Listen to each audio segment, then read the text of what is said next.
Sampurasun lur, ayeuna dek keur di lokasi ya. Di lokasi keur pemasangan eh furniture nya. Furniture teh ieu teh ajang service area atau area laundry nya. Jadi tah siga di dieu. Ieu teh tempat meja kerjanya atau meja gawe teh paranti lamun nyetrika atau erek ngaliputan baju di dieu. Ya, mungkin geus menang nyetrika teh baju atau jaket atau non kameja bisa digantungkan di belah dieu tah.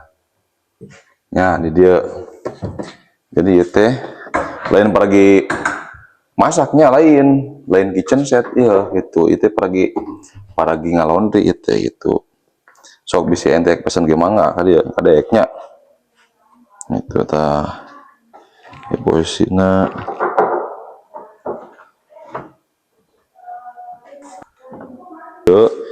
iya jang mesin cuci nya, mesin cuci supaya naon ngarti supaya rapi ditutupan tah. Jadi lamun urang mah make jolang teh ning dikobok-kobok kitu tah. Ayeuna teu kudu make jolang, mesin sumputkeun di dieu. Lamun luhurna ieu teh nya katempo tuh kadeuleu teu ya gagangan ya. Jadi lamun gagangan mah kan bingung meureunnya kumaha mukana nya. Tah tinggal pencet we kieu tah tuh tinggal itu.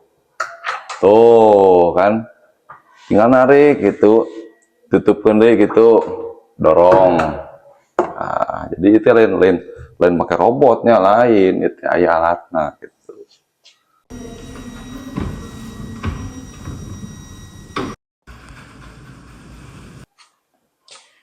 Jadi tak iya hasilnya nyalur, hasil anu kamari video kamari teh dibagikan waktu di workshop teh gening anu jang service area atau wajang laundry teh tak iya hasilnya nya. Di dia paragi nyetrika, di dia paragi ngagantungkan baju, di dia paragi nyimpen naon alat-alat perkakas atau parfum jeung sajabana. Jang ente bisi erek pisen kitchen set, lemari, backdrop, meja jeung sajabana. Ulah poho, inget kadeknya masalah nomorna. Tah dibere-bere di handap pokona mah hatur nuhun pisan.